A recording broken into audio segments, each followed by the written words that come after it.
அஸ்ஸலாமு அலைக்கும்.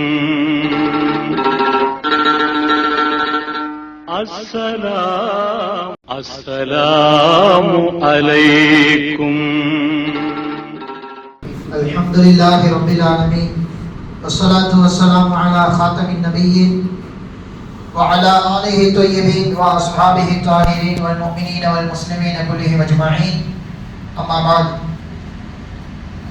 قال الله سبحانه وتعالى في القرآن الكريم والكلام المبين: أعوذ بالله من الشيطان الرجيم. بسم الله الرحمن الرحيم.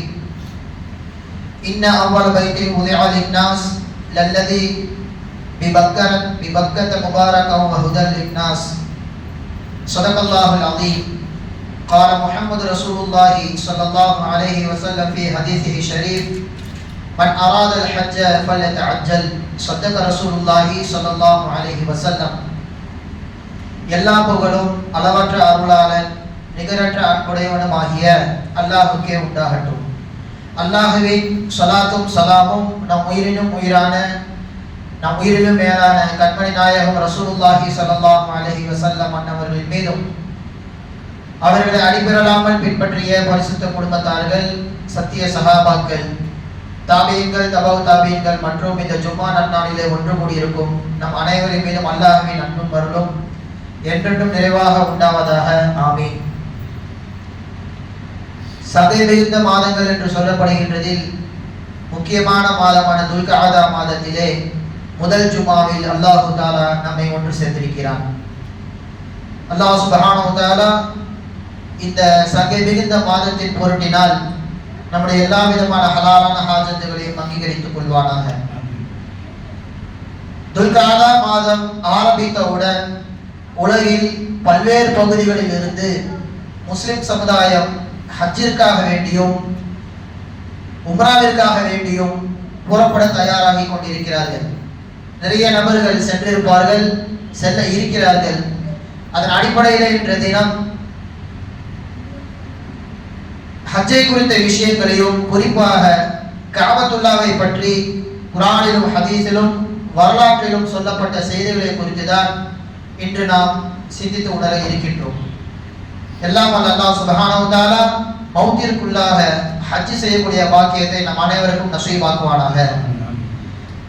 கண்ணியத்திற்கும் பெருமதிப்பிற்கும் உரிய அல்லாஹ்வின் நல்லடியார்களே, எம்பெருமானார் ரசூலுல்லாஹி ஸல்லல்லாஹு அலைஹி வஸல்லம் அவர்களின் பெரும்பான்மையான உம்ரா இந்த துல்கஅதா மாதத்தில் தான் அதிகமாக நடைபெற்றிருக்கிறது. உலக மக்கள் எல்லாம் ஹஜ்ஜிற்காக வேண்டி தயாராகுவதும் இந்த மாதத்தில் தான். ஹஜ்ஜுக்காக வேண்டி யார் யாரெல்லாம் புறப்படுகின்றார்களோ அவர்கள் ஹஜ்ஜை மட்டுமே நோக்கமாக வைக்காமல் முதலிலே உம்ராவில் இருந்து தொடங்குவோம், உம்ராவை முதலில் செய்வோம், பிறகு அங்கிருந்து ஹஜ்ஜுடைய நியத்தை வைத்துக் கொள்ளலாம் என்பதாக துல்கஅதா மாதத்தில் இருந்து நிறைய நபர்கள் ஹஜ்ஜிற்காக வேண்டி புறப்பட்டு கொண்டிருக்கிறார்கள்.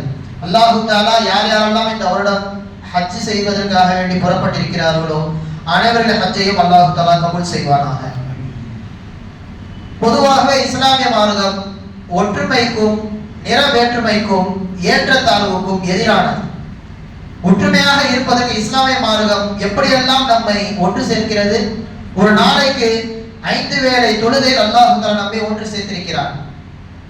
ஒரு வருடத்திலே ஈதுல் அத்ஹா, ஈதுல் ஃபித்ர் போகின்ற பெருநாளை கொடுத்து அல்லாஹ் தஆலா நம்மை ஒன்று சேர்த்திருக்கிறார். மொத்த உலகமும் நேர்வேறுபாடு இன்றி ஒற்றுமையோடு ஒரே இடத்தில் சங்கமிப்பதற்கு அல்லாஹ் தஆலா கஅபத்துல்லாவை, அந்த ஹரம் ஷரீஃபை அல்லாஹ் தஆலா தந்திருக்கின்றான். இது போன்ற ஒரு ஒன்று கூட வேறு எந்த ஒரு மதத்திலுமே கிடையாது. அங்கே யாராலும் மதத்தை வைத்து பிரிக்க முடியாது, நிறத்தை வைத்து யாரும் அங்கே தம்பட்டம் அடித்துக் கொள்ள முடியாது. எல்லோரும் அங்கே முஸ்லிம், எல்லோருமே அங்கே அல்லாஹ்வின் நடிகார்கள். அதனால் தான் விரும்பிய ஆடைகளை அணியாமல் எல்லோரும் மேல் ஒரு துணி, கீழ் ஒரு துணி, துணியிலும் கூட அங்கே யாருக்கும் வேற்றுமைகள் வந்துவிடக் கூடாது என்பதற்காக வேண்டி அல்லாஹ் சுப்ஹானஹு வ தஆலா எல்லோரையும் ஒரே சட்டத்திற்கு கீழே இப்படி ஒன்று சேர்த்திருக்கின்றான். இப்படி ஒரு ஒன்று கூட, இப்படி ஒரு ஒற்றுமை வேறு எந்த ஒரு மதத்திலுமே கிடையாது என்பதை நாம் சிந்திக்க வேண்டும். உலகில் பிறந்த அனைவருக்கும் மற்றதின் மீது ஆசை இருக்குதோ இல்லையோ, குறைஞ்சபட்சம் ஆக ஏழையாக இருந்தாலும் வறுமை கோட்டிற்கு கீழ் இருந்தாலும் ஹஜ் செய்ய வேண்டும், கஅபத்துல்லாவை பார்க்க வேண்டும் என்கின்ற ஆசை கல்வியில் ஒரு முறையாவது உதிக்க வேண்டும். அப்படி எவருடைய உள்ளத்திலே காபாவின் மீதான ஆசை கொஞ்சம் கூட துளி அளவு கூட கல்வியில வரவில்லையோ அவருடைய ஈமான் சந்தேகத்திற்குரியது என்பதாக சொல்வார்கள் இமாம் கஸாலி ரஹ்மஹுல்லாஹ் அவர்கள். அப்படி இருக்கின்ற பொழுது ஆக அடித்தட்டில் இருப்பவர் கூட காபத்துல்லாவை விரும்ப வேண்டும் என்று பார்க்கின்ற பொழுது வசதி இருந்தும் ஹஜ்ஜுக்கு செல்லாமல் இருந்தால் அவருடைய நிலையை குறித்து என்ன சொல்வது? பெருமானாரின் கடினமான வார்த்தை இது. மல்லம் யம்னஉஹு மினல் ஹஜ்ஜி ஹாஜத்துல் லாஹிரா. அவசியமான சில காரியங்கள், அவசியமாக சில காரணங்களின் காரணமாக எவர் ஒருவரால் ஹஜ் செய்ய முடியவில்லையோ, அவ் சுல்தானன் ஜாயிர் அல்லது அதிகாரி அவரை செல்ல விடாமல் தடுக்கின்றார், அவ் மரதுன் ஹாபிஸ் இந்த நோயோடு ஹஜ்ஜிற்கு செல்ல முடியாது என்கின்ற ஒரு இக்கட்டான சூழ்நிலை எதுவும் இல்லாமல் நல்ல ராகத்தாக இருக்கிறார், நல்ல அவருக்கு செல்வம் கொடுக்கப்பட்டிருக்கிறது, உடல் குவத் இருக்கிறது, இப்படி எல்லாம் இருந்தும் எவர் ஹஜ் செய்யாமல் மரணித்து விட்டாரோ ஃபல்யமூத் இன்ஷா யஹூதியன் வ இன்ஷா நஸ்ரானியா, அவர் யூத கிறிஸ்துவராக மரணிக்கட்டும் என்பதாக ரசூலுல்லாஹி ஸல்லல்லாஹு அலைஹி வஸல்லம் அவர்கள் தனித்த வார்த்தையை பயன்படுத்துகின்றார்கள். எனவே வசதி இல்லாதவர்கள் செல்ல வேண்டும் என்கின்ற ஆசைப்பட வேண்டும், அது ஈமானின் அஸ்திவாரம். வசதி உள்ளவர்கள் கண்டிப்பாக ஹஜ்ஜிற்காக வேண்டி செல்ல வேண்டும், அதுதான் ஈமானின் பாதுகாப்பு என்பதை இந்த ஹதீஸின் மூலம் நாம் தெரிந்து கொள்ளலாம். ஒரு கஅபத்துல்லாவை நோக்கி நாம் புறப்படுகின்ற பொழுது காபாவை மட்டும் நாம் நோக்கி செல்லவில்லை, அங்கே பலவிதமான அடையாள சின்னங்கள் அங்கே குவிந்திருக்கின்றது. அல்லாஹ்வின் அடையாள சின்னங்களை எவர் கண்ணியப்படுத்துகின்றாரோ அது தக்வாவிற்கான அடையாளம் என்பதாக அல்லாஹ் தஆலா குர்ஆனிலே கூறுகின்றான். எனவே கஅபத்துல்லா அதனை சுற்றி உள்ள நிறைய அடையாள சின்னங்களை பார்க்கக்கூடிய ஒரு தௌஃபீக்கை அல்லாஹ் தஆலா இந்த ஒரு 30-40 நாட்களில் அல்லாஹ் தஆலா கொட்டி தந்திருக்கின்றான். அங்கே மஸ்ஜிதுகள் பல இருக்கின்றன, மைதானங்கள், ஒவ்வொரு இடத்திற்கும் பின்னால் மிகப்பெரிய ஒரு தியாக வரலாறு. ஹஜ்ரத் உமர் ரலியல்லாஹு தஆலா அன்ஹு அவர்கள் கொல்லப்பட்ட இடம் அந்த இடத்துல இருக்கின்றது. ரசூலுல்லாஹி ஸல்லல்லாஹு அலைஹி வஸல்லம் அவர்கள் எந்த இடத்திலே சாய்ந்து கொண்டு இருப்பார்கள் அந்த இடத்திலே பதிவு செய்யப்பட்டிருக்கிறது. இப்படி பெருமானார் ஸல்லல்லாஹு அலைஹி வஸல்லம் அவர்களின் சஹாபாக்களின் வாழ்க்கை வழிமுறையோ நேருக்கு நேர் கண்ணால் நாம் பார்க்கவில்லை, ஆனாலும் அது போன்ற சில முக்கியமான இடங்களுக்கு நாம் செல்கின்ற பொழுது அந்த தியாகவான்களின் தியாகம் நம் கண்ணிற்கு முன்னே இந்த இடத்திலே வந்து செல்கின்றது. ஹஜ்ஜை குறித்தும் ஹஜ்ஜுடைய சட்டங்களை குறித்தும் இன்ஷா அல்லாஹ் வரக்கூடிய ஜும்மா நாட்களிலே பார்ப்போம். இன்றைய தினம் முழுக்க முழுக்க கஅபத்துல்லாவை பற்றி அல்லாஹ் தஆலா கஅபாவை குர்ஆனில் அறிமுகப்படுத்துகின்ற பொழுது பைத்துல்லாஹ் என்பதாக சொல்கின்றான். இன்ன அவ்வள பைத்தின் உதிஅ லின்னாஸி லல்லதி பிபக்கா. அன்றைய காலத்திலே மக்காவிற்கு பக்கா என்கின்ற பெயர் இருந்தது. மதீனாவை யஸ்ரிப் என்பதாக ஆரம்பத்தில் அழைத்தார்களே, அதே போன்று மக்காவிற்கு பக்கா என்பதாக சொல்லப்படும். அந்த பக்கா என்கின்ற நகரத்திலே அமைக்கப்பட்ட முதல் வீடு கஅபத்துல்லாஹ் ஆகும். அது எப்படிப்பட்டது? முபாரக்கன் வ ஹுதன் லில் ஆலமீன். அது பரக்கத் பொருந்திய ஒரு இடமாகவும் நேர்வழி காட்டக்கூடிய ஒரு இடமாகவும் இருக்கிறது என்பதாக அல்லாஹ் தஆலா கஅபத்துல்லாவை குறித்து அறிமுகப்படுத்துகின்றான். எந்த விதத்தில் அது பரக்கத்? ஒரு குறிப்பிட்ட ஒரு இடத்திலே ஒரு 500 நபர்கள் கூடினாலே அங்கே சலசலப்பு ஏற்பட்டுவிடும், நெருக்கடிகள் ஏற்பட்டுவிடும், சுவாசிக்க முடியாது.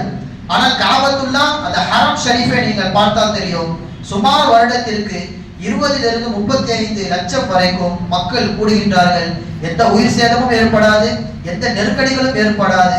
சொல்ல போனால் ராகத்தாக அனைவரும் ஹஜ் கடமைகளை முடித்துவிட்டு ராகத்தாக வீடு திரும்புகின்றார்கள். இதுதான் பரக்கத்.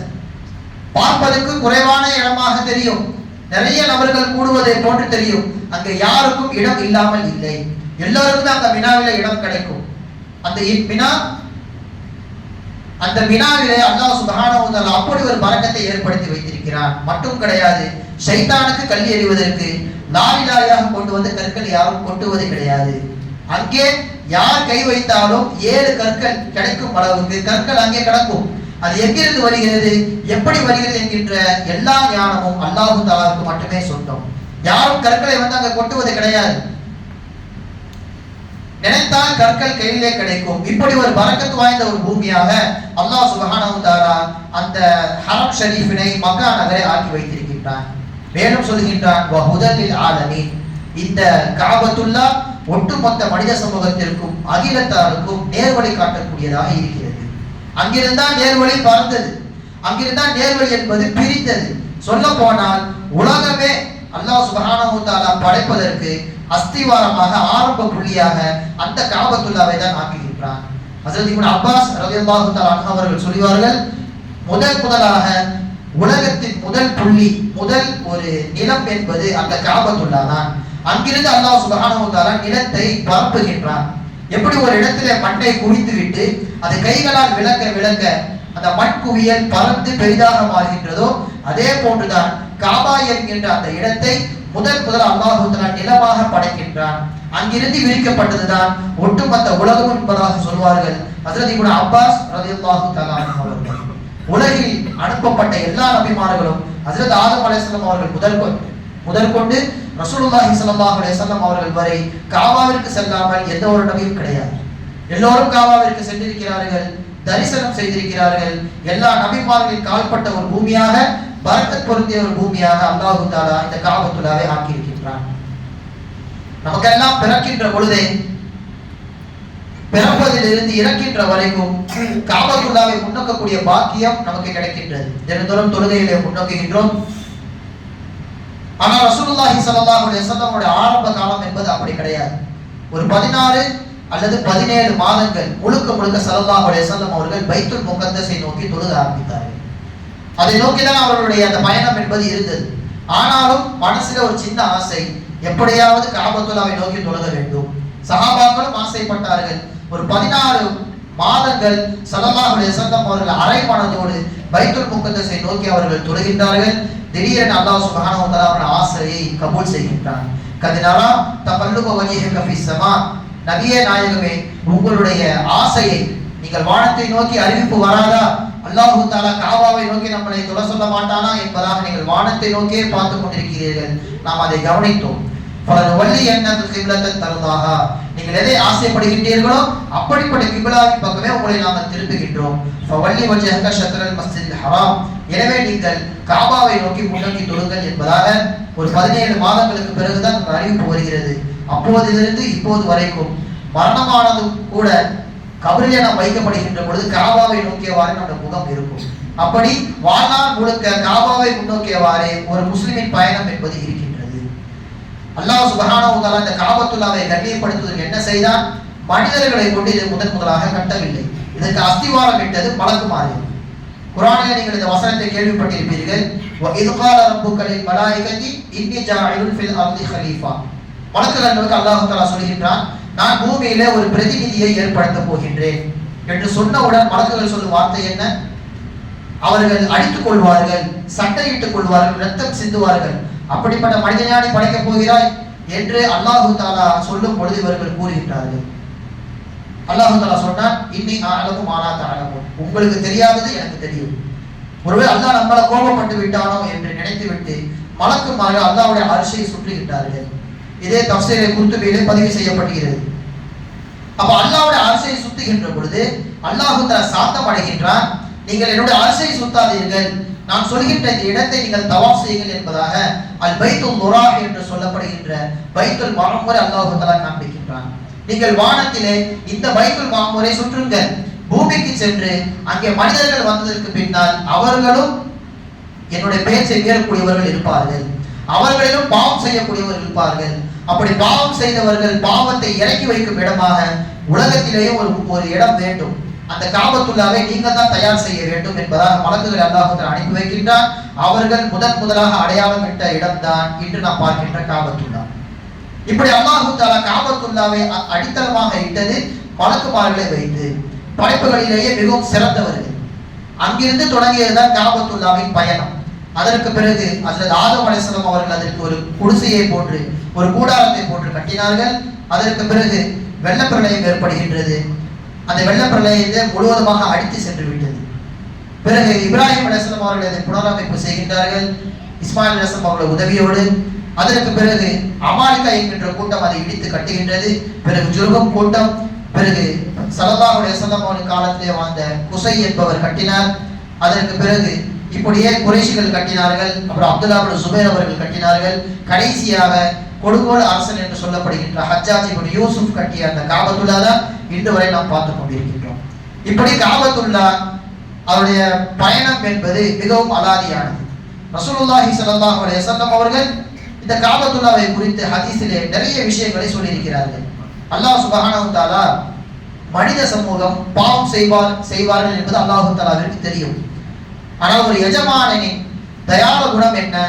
தனக்கு கீழ் வேலை செய்யக்கூடியவர்கள் பாவம் செய்து விட்டால், பிடிக்காத விஷயத்தை செய்து விட்டால் மன்னிப்பது எஜமானனின் குணம். அப்படிப்பட்ட எஜமானர்களுக்கு மிகவும் தகுதி வாய்ந்தவன் அல்லாஹ் சுப்ஹானஹு வ தஆலா தான். பாவம் செய்யக்கூடியவர்களுக்கு தௌபா என்ன என்பதை அல்லாஹ் தஆலா சில விஷயங்களை முன்னாலே கொடுத்து விட்டான். அதுதான் காபத்துல்லாவும் அதோடு ஒட்டி இருக்கின்ற ஹஜ்ருல் அஸ்வத் கற்களும். யாரேனும் பாவம் செய்து விட்டால் உங்கள் பாவங்கள் மன்னிக்கப்பட வேண்டுமா, அல்லது பிறந்த குழந்தையை போன்று நீங்கள் மாற வேண்டுமா, பாவம் இல்லாத குழந்தையை போன்று மாற வேண்டுமா, காபத்துல்லாவிற்கு செல்லுங்கள். அங்குள்ள ஹஜ்ருல் அஸ்வதை நீங்கள் முத்தம் கொடுத்து அல்லாஹ்விடத்தில் மன்னிப்பு கேளுங்கள், அனைத்தும் உங்களுக்கு மன்னிக்கப்படும் என்பதாக ரசூலுல்லாஹி ஸல்லல்லாஹு அலைஹி வஸல்லம் அவர்கள் சொல்லுகின்றார்கள். அந்த காபாவோடு ஒட்டியிருக்கின்ற ஹஜ்ருல் அஸ்வதை குறித்து நாம் சிந்தித்து உணர்வது அவசியம். ரசூலுல்லாஹி ஸல்லல்லாஹு அலைஹி வஸல்லம் அவர்கள் சொன்னார்கள், நஸலல் ஹஜ்ருல் அஸ்வது மினல் ஜன்னah. ஆதம் அலைஹிஸ்ஸலாம் அவர்கள் இறங்குகின்ற பொழுது ஹஜ்ருல் அஸ்வத் கல்லும் உலகத்திலே இறக்கப்பட்டது சொர்க்கத்திலிருந்து. வஹுவ அஷத்து பயாமன் மினல் லபனி. அது பாலை விட மிகவும் வெண்மையானது. ஃபஸவ்வததுஹு ஹதாயா பனி ஆதம். ஆதமின் மக்கள் கை வைத்து வைத்து அவருடைய பாவங்கள் அதில் இறங்கி முழுமையாக கருமையாக மாறிவிட்டது என்பதாக ரசூலுல்லாஹி ஸல்லல்லாஹு அலைஹி வஸல்லம் அவர்கள் சொல்லுவார்கள். இங்கே நாம் இன்னும் ஒன்றும் விளங்க வேண்டும். அல்லாஹ் தஆலா ஏன் அதை கருப்பாக மாற்றினான்? சுபுலுல் ஹுதா வ இர்ஷாத் என்கிற நூலிலே மிக அழகான 3 விளக்கங்களை தருவார்கள். பொதுவாகவே அல்லாஹ் சுப்ஹானஹு வ தஆலா அழகான வஸ்துக்களை தற்காலிகமாக அல்லாஹ் தஆலா மறைப்பது உண்டு. உதாரணமாக பெண்கள் இந்த உம்மத்துடைய மிகப்பெரிய ஒரு பொக்கிஷம். அவருடைய கண்ணாடி என்பதாக ரசூலுல்லாஹி ஸல்லல்லாஹு அலைஹி வஸல்லம் அவர்கள் அடையாளப்படுத்தியிருக்கிறார்கள். அப்படிப்பட்ட ஒரு பொக்கிஷம் மறைப்பதற்கு என்ன செய்கின்றார்கள்? ஹிஜாப் என்கிற புர்காவை அணிகின்றார்கள். கருப்பு உடை அணிந்து கொண்டு வெளியே வருகின்றார்கள். எனவே வெண்மையாக இருக்கின்ற அந்த ஹஜ்ருல் அஸ்வதுகள் அவருடைய அழகு முழுமையாக வெளியே தெரிந்துவிடக் கூடாது என்பதற்காக வேண்டி கருப்பை வைத்து அல்லாஹ் தஆலா மறைத்திருக்கிறான் என்பதாக சுபுலுல் ஹுதா வ இர்ஷாத் என்கிற நூலிலே சொல்கின்றார்கள். இது முதலாவது காரணம். இரண்டாவதாக எழுதப்பட்ட காரணம் மிகவும் பிரசித்தி பெற்றது. எப்படி ஒரு கல்லின் மீது கை வைக்க வைக்க மனிதனின் பாவம் அதை கருமையாக மாற்றிவிட்டதோ, அப்படி என்றால் பாவம் செய்யக்கூடிய மனிதனின் உள்ளம் எந்த அளவுக்கு கருத்து விடும். ஒரு கல்லை கண்டு மனிதன் தன்னை திருத்திக் கொள்ள வேண்டும் என்பதற்காக வேண்டி பிராக்டிகலாக அல்லாஹ் தஆலா இப்படி சில உதாரணங்களை உங்களுக்கு காண்பிக்கின்றார். மீண்டும் மறுமை நாள் வருகின்ற பொழுது அந்த கற்கள் மீண்டும் வெண்மையாக மாறிவிடும் என்பதாக சுபுலுல் ஹுதா வ இர்ஷாத் என்கிற நூலிலே பதிவு செய்கின்றார்கள் இமாம் பெருமக்கள். அந்த ஹஜ்ருல் அஸ்வத் மூலமாக நாம் நம்மை சரி செய்து கொள்ள வேண்டும். ரசூலுல்லாஹி ஸல்லல்லாஹு அலைஹி வஸல்லம் அவர்கள் காபத்துல்லாவை சுற்றும் பொழுதெல்லாம் அவர்களால் கண்ணீரை கட்டுப்படுத்த முடியாது. அதுவும் குறிப்பாக இந்த கற்களுக்கு அருகிலே வருகின்ற பொழுது ஸல்லல்லாஹு அலைஹி வஸல்லம் அவர்கள் பொங்கி விடுவார்கள். கட்டுப்படுத்த முடியாத அளவிற்கு அவர்கள் அழுக ஆரம்பித்து விடுவார்கள். ஒரு நாள் அப்படிதான் அண்ணன் நபி ஸல்லல்லாஹு அலைஹி வஸல்லம் இஸ்தலமல் ஹஜர், ஹஜ்ருல் அஸ்வத் கல்லை அவர்கள் முத்தம் கொடுக்கின்றார்கள். வவதஅ ஷிக்கஹு அலைஹி யப்கி. அந்த ஹஜ்ருல் அஸ்வத் கல்லின் மீது தம்முடைய கன்னங்களை வைத்து அழுது கொண்டே இருக்கிறார்கள். நீண்ட நேரம் அழுது கொண்டே இருக்கிறார்கள். இதனை கண்ட உமர் ரலியல்லாஹு அன்ஹு அவர்களும் அழுக ஆரம்பித்து விடுகிறார்கள். சொன்னார்கள், யா உமர், ஹாஹுனா துஸ்கவுல் அபராத். இங்கதான் கண்ணீர் கொட்டப்பட வேண்டிய இடம். ஹஜ்ருல் அஸ்வதுக்கு அருகிலே வருகின்ற பொழுது முத்தத்தோடு நாம் கடந்து விடாமல் குறைஞ்சபட்சம் அழுகுவது அந்த இடத்திலே ஒரு முக்கிய சுன்னத்தாக இருக்கிறது. ஸல்லல்லாஹு அலைஹி வஸல்லம் அவர்கள் ஹஜ்ருல் அஸ்வத் வருகின்ற பொழுது பொங்கி விடுவார்கள் என்பதாக வருகிறது. அந்த அளவிற்கு கண்ணீர் மல்க அந்த ஹஜ்ருல் அஸ்வதை ஸல்லல்லாஹு அலைஹி வஸல்லம் அவர்கள் கடப்பார்கள். பின்னொரு காலத்திலே உமர் ரலியல்லாஹு அன்ஹு அவர்கள் சொல்லுவார்கள், இந்த ஹஜ்ருல் அஸ்வதுகள் ஒரு சாதாரண ஒரு கல்லு தான். இதனால் பலனளிக்கவோ இடையூறு தரவோ முடியாது. ஆனால் நான் ரசூலுல்லாஹி ஸல்லல்லாஹு அலைஹி வஸல்லம் அவர்களை பார்த்திருக்கின்றேன். ஒவ்வொரு முறை இதற்கு அருகிலே வருகின்ற பொழுது முத்தம் கொடுப்பார்கள். அந்த ஒரு முத்தத்தின் காரணமாகத்தான் யுகப்பிலுக மா கப்பல்துக. பெருமானார் ஸல்லல்லாஹு அலைஹி வஸல்லம் அவர்கள் முத்தம் கொடுக்கவில்லையானால் நானும் உனக்கு முத்தம் கொடுத்திருக்க மாட்டேன் என்பதாக சொல்வார்கள் ஹஜ்ரத் உமர் ரலியல்லாஹு தஆலா அன்ஹு அவர்கள். இப்படி இந்த காபத்துல்லாவை குறித்து நிறைய வரலாற்று செய்திகளை நாம் பார்த்து கொண்டே இருக்கலாம். அல்லாஹ் சுப்ஹானஹு வ தஆலா இந்த காபத்துல்லாவை பாதுகாப்பதற்கு என்ன செய்தான்? வேதம் கொடுக்கப்பட்ட அல்லாஹ்வை அறிந்த சமூகத்தை கூட அல்லாஹ் தஆலா அந்த இடத்துல தோற்கடித்தான். யார் அந்த வேதம் கொடுக்கப்பட்டவன்? ஆபிரஹா என்று சொல்லப்படுகின்ற ஒரு கிறிஸ்துவன். காபத்துல்லாவை இடிக்க வருகின்ற பொழுது அல்லாஹ் தஆலா அவனுக்கு நிறைய ஒரு வாய்ப்பு கொடுத்தான். முதலில் அவன் சிறு வயதிலிருந்து வளர்த்த யானை அவனுக்கு மாறு செய்தது. எந்த பக்கம் எடுத்தாலும் அதை நோக்கி யானை வேகமாக புறப்பட்டது. காபாவை நோக்கி இடிக்க வேண்டும் என்று அவன் செலுத்தியவுடன் யானை அப்படியே அங்கே அமர்ந்து விட்டது. எவ்வளவோ அடிக்கின்றான், பணியாட்களை வைத்து படை வீரர்களை வைத்து அடிக்க வைக்கின்றான். யானை கொஞ்சமும் நகர்ந்த பாடில்லை. அதை அங்கேயே விட்டு காபத்துல்லாவை அழிக்கலாம் என்ற நடைபயணமாக உள்ளே செல்கின்றான். அபாவில் இருக்கின்ற பறவை மூலமாக அவன் முழுமையாக அழித்தொழிக்கப்படுகின்றான். இப்படி அல்லாஹ் சுப்ஹானஹு வ தஆலா காபத்துல்லாவை காப்பதற்காக வேண்டி வேதம் கொடுக்கப்பட்டவர்களை கூட அல்லாஹ் தஆலா அழித்தொழித்தான் என்பதாக சுபுல் ஹுதா வ ரஷாத் என்ற நூலிலே பதிவு செய்யப்பட்டிருக்கிறது. அந்த சமயத்தில் தான் ஸல்லல்லாஹு அலைஹி வஸல்லம் அவர்கள் ஆமினா அம்மாவுடைய வயிற்றிலே இருக்கின்றார்கள். இந்த சம்பவம் முடிந்து 50வது நாட்களிலே ஸல்லல்லாஹு அலைஹி வஸல்லம் அவர்கள் பிறக்கின்றார்கள். பெருமானார் ஸல்லல்லாஹு அலைஹி வஸல்லம் அவர்களுக்கு 30 வயது இருக்கின்ற பொழுது ஆரம்பத்திலே சொன்ன அந்த குறைஷிகள் காபத்துல்லாவை புனரமைப்பு செய்கின்றார்கள். ஏனெனில் ஒரு பெண்மணி அந்த காபத்துல்லாவிற்கு சாம்பிராணி புகையை காட்ட வேண்டும் என்கிற நோக்கத்தில் செல்கின்ற பொழுது திரை பத்தி விட்டது. இதனால் காபத்துல்லா சேதாரம் அடைந்து விட்டது. இது முதல் காரணம்.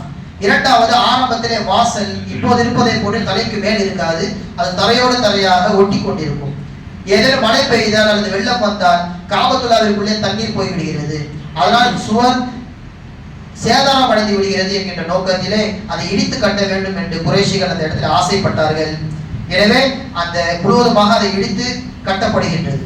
அங்கே வலீத் இப்னு முகைரா என்பவர் தான் இஸ்லாம் வருவதற்கு முன்பாகவும் மிக நீதமான சில கருத்துக்களை எடுத்து வைத்தார். வட்டி வாங்கிய காசுல யாரும் உங்கள் பணத்தை செலுத்தக்கூடாது. இதை முழுக்க முழுக்க நம்ம அல்லாஹ்விற்காக வேண்டி கட்டுகின்றோம்.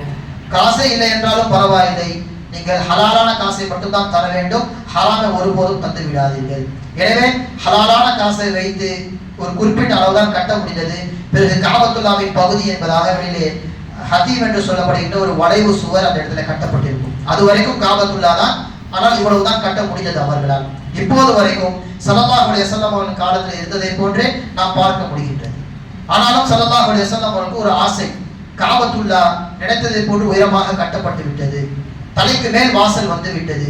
ஆனால் உள்ளே நுழைவதற்கு ஒரு வாசலும் வெளியே வருவதற்கு ஒரு வாசலும் இருக்க வேண்டும் என்று எனக்கு ஆசை என்பதாக ஸல்லல்லாஹு அலைஹி வஸல்லம் அவர்கள் ஆசைப்பட்டார்கள். ஆனால் அவர்கள் உயிரோடு இருக்கின்ற காலம் வரைக்கும் அதை கட்ட முடியவில்லை. காரணம், இப்போதுதான் எல்லாரும் இஸ்லாத்திற்கு வந்திருக்கின்றார்கள். மீண்டும் மீண்டும் இதை கட்டி இடிக்கின்ற பொழுது அவர்கள் மனதிலே ஏதேனும் ஒரு ஈமானை பற்றிய ஒரு குறைவு ஏற்பட்டு விடும் என்கின்ற நோக்கத்தில் நான் இடிக்காமல் விட்டு விடுகிறேன் என்பதாக சொல்வார்கள் ரசூலுல்லாஹி ஸல்லல்லாஹு அலைஹி வஸல்லம். பின்னால் வந்த அப்துல்லா இப்னு சுபைர் ரலியல்லாஹு தஆலா அன்ஹு அவர்கள் அந்த காபத்துல்லாவை இடித்து விட்டு மீண்டும் கட்டுகின்றார்கள். அங்கே முன்னாடி ஒரு வாசல் இருக்கும், உள்ளே நுழைந்து வெளியே வருவதற்கு இன்னொரு வாசல். இப்படியே நீண்ட நாட்கள் இருந்தது. மீண்டும் பின்னால் வந்த ஹஜ்ஜாஜ் இப்னு யூசுப் அந்த காபத்துல்லாவை மீண்டும் இடித்து விட்டு ரசூலுல்லாஹ்வின் காலத்தில் எப்படி இருந்ததோ அப்படி இருக்க வேண்டும் என்பதாக மீண்டும் இடித்து கட்டுகின்றான். அதுதான் நாம் பார்க்கின்ற இந்த காபத்துல்லா. அதற்கு பிறகும் கூட ஹாரூன் ரஷீத் ரஹிமஹுல்லாஹ் அவர்கள் பெருமானாரின் ஆசை நிறைவேற்ற வேண்டும் என்கிற நோக்கத்திலே கட்ட முற்படுகின்றார்கள்.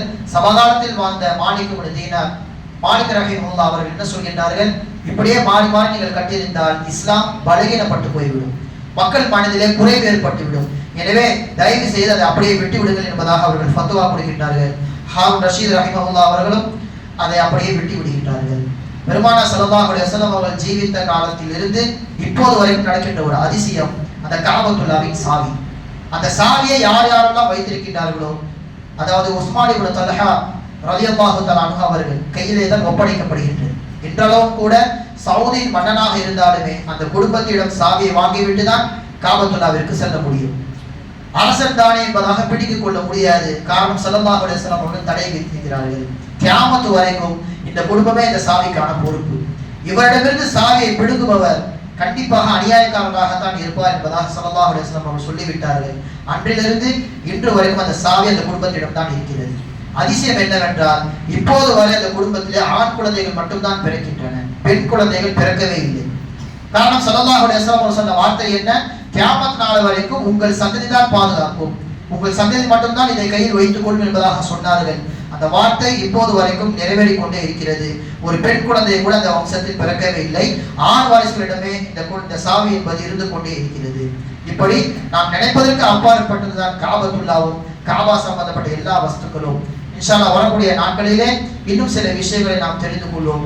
எல்லாம் அல்லாஹ் சுப்ஹானஹு வ தஆலா சொன்னதின்படி கேட்டதின்படி அமல் செய்வதற்கு தௌஃபீக் செய்வானாக. நாம் வாழ்க்கையில் ஒரு முறையாவது ஹஜ்ஜை செய்வதற்கு தௌஃபீக்கினை வழங்குவானாக. நிறைய உம்ராக்களை செய்வதற்கு தௌஃபீக் வழங்குவானாக. வ ஆகிரு தஅவானா அல்ஹம்துலில்லாஹி ரப்பில் ஆலமீன். அஸ்ஸலாமு அலைக்கும் வ ரஹ்மத்துல்லாஹி வ பரகாத்துஹு.